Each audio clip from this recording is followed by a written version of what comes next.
सलाम everyone, welcome back. कैसे हैं आप सब लोग? आई होप दोस्तों आप सब लोग खैरियत से होंगे। आज मैं आप लोगों के साथ बहुत ही आसान तरीके से पिज़्ज़ा सॉस बनाने की रेसिपी शेयर करने वाली हूँ।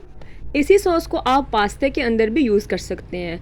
चलिए स्टार्ट करते हैं, लेकिन उससे पहले अगर आप चैनल पे न्यू हैं और अभी तक आपने चैनल को सब्सक्राइब नहीं किया, जल्दी से चैनल को सब्सक्राइब कर लें ताकि जब भी मैं कोई न्यू वीडियो अपलोड करूं सबसे पहले आप लोग देख सकें। तो चलिए स्टार्ट करते हैं। हमने यहाँ पे तकरीबन 10 टमाटर लिए हैं। साइड से इसकी आँख निकाल लेंगे और इसको हमने इसका जो छिलका है वो उतार लेना है। वैसे तो बहुत सारे तरीके हैं पिज़्ज़ा सॉस बनाने के। कुछ लोग इसे पानी के अंदर बॉयल करके भी बनाते हैं, लेकिन हमने सबसे आसान तरीका चुना है। इसका छिलका उतार लेंगे छुरी से और अब हमने इसको ब्लेंडर जग के अंदर डाल के इसका पेस्ट बना लेना है। आप चाहें तो इसी तरीके से इसको मतलब पूरा टमाटर ऐड कर लें या फिर इसको पीसेस के अंदर डिवाइड कर लें। तो हम अपनी आसानी के लिए इसे पहले पीसेस के अंदर बड़े बड़े पीसेस के अंदर डिवाइड कर लेंगे। अब इसे एक ब्लेंडर जग के अंदर डाल के 5 सेकंड तक इसे ब्लेंड करेंगे या फिर उतना ब्लेंड करेंगे कि ये जो टमाटर के बड़े पीसेस हैं ये छोटे छोटे पार्टिकल्स के अंदर डिवाइड हो जाएं। मतलब कि हमें कहने का मतलब यहाँ पे ये है कि हमें टमाटर का जूस या शरबत नहीं चाहिए, हमें टमाटर के इस तरह अंदर लम्स चाहिए बारीक बारीक। ये आप लोग देख सकते हैं इसकी थिकनेस किस तरह की है। अगर ज़्यादा ब्लेंड करेंगे, ज़्यादा टाइम देंगे तो क्या होगा कि जो टमाटर है ना उसका जूस बन जाएगा, पानी पानी हो जाएगा। तो हमें उस तरह का मटेरियल नहीं चाहिए, हमें जिस तरह का मैं आपको दिखा रही हूँ इस तरह का चाहिए। इसी से पिज़्ज़ा सॉस अच्छी बनेगी। आप लोगों ने देख लिया। अब इसे हमने साइड पे रखना है और एक कढ़ाई ले लेनी है। इसमें 2 टेबलस्पून बटर या फिर कुकिंग ऑयल ऐड कर लेंगे। यहाँ पे हाफ़ टेबल स्पून के करीब हमने गार्लिक लहसुन का पेस्ट ऐड करना है। इसको हल्का सा इसको हमने फ्राई करना है कलर चेंज होने तक। इसके बाद हमने यहाँ पे एक छोटे साइज़ का प्याज ले लेना है, उसको हमने बारीक बारीक पीसेस के अंदर काट लेना है, बारीक चॉप कर लेना है। ये तकरीबन 3 टेबलस्पून के करीब प्याज था जो मैंने इसके अंदर ऐड किया है। आप लोग अगर बड़ा प्याज ले रहे हो, बड़े को काट रहे हो, तो उसके जो 3 चम्मच है ना वो भर के आप इसके अंदर ऐड कर लें।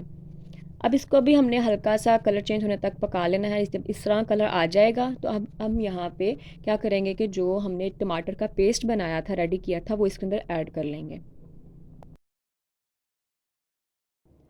अच्छे से चम्मच हिलाने के बाद इसे हमने 5 मिनट के लिए मीडियम फ्लेम पे पकाना है। ऊपर से ढाँप देंगे, ढाँपने के बाद इसे हम 5 मिनट देंगे मीडियम फ्लेम पे। 5 मिनट हो गए हैं इसे पकते हुए। काफ़ी हद तक जो पानी है वो ड्राई हो चुका है। एक बार चम्मच हिला लेंगे। अब इसके अंदर हमने स्पाइसेस ऐड करने हैं। तो स्पाइसेस में हमने 1 टेबलस्पून भर के ओरिगेनो का ऐड करना है। या आप लोगों को किसी भी बेकरी से मिल जाएगा बहुत आसानी से। 1 चम्मच हमने इसके अंदर नमक का ऐड करना है और 1.5 टेबलस्पून के करीब इसके अंदर हमने लाल मिर्च का पाउडर ऐड करना है। परेशान नहीं होना, ये लाल मिर्च का पाउडर ही है। ये घर की जो खालिस पिसी हुई लाल मिर्चें होती हैं ये वो वाली हैं। अगर हम मार्केट से ख़रीदते हैं तो मार्केट में जो लाल मिर्च मिलती है हमें, उसमें उन्होंने फूड कलर ऐड किया होता है, इस वजह से वो हमें ज़्यादा रेडिश कलर दे रही होती है। तो ये लाल मिर्च का पाउडर ही है, आप लोगों ने परेशान नहीं होना। अब इसे हमने अच्छे से मिक्स कर लेना है। अब यहाँ पर हमने 3 से 4 मिनट दोबारा से इसे ढाँप के मीडियम फ्लेम पर कुक करना है। 3 से 4 मिनट कुक करने के बाद अब इसके अंदर हम 2 चम्मच भर के केचप का ऐड करेंगे। कुछ लोग यहाँ पे चीनी भी ऐड करते हैं। 1 चम्मच आप लोगों के पास ऑप्शन है, आप लोग 2 चम्मच केचप के ऐड कर लें या फिर 1 चम्मच भर के चीनी का ऐड कर लें, ये आप लोगों पे डिपेंड करता है। अब इसे हमने अच्छे से मिक्स कर लेना है। 1 मिनट से दोबारा से लो फ्लेम पर पका लेना है। अब जो हमारी जो पिज़्ज़ा सॉस है वो रेडी है। आप लोग देख सकते हैं इसकी थिकनेस, इसका कलर, ठीक है। तो ये वाकई बहुत ज़बरदस्त और एक आसान सी रेसिपी है पिज़्ज़ा सॉस की। अगर आप लोगों को पसंद आई हो तो प्लीज़ वीडियो को लाइक ज़रूर कीजिएगा और अपने फैमिली फ्रेंड्स के साथ जो इसमें इंटरेस्टेड हो उनके साथ ज़रूर शेयर कीजिएगा।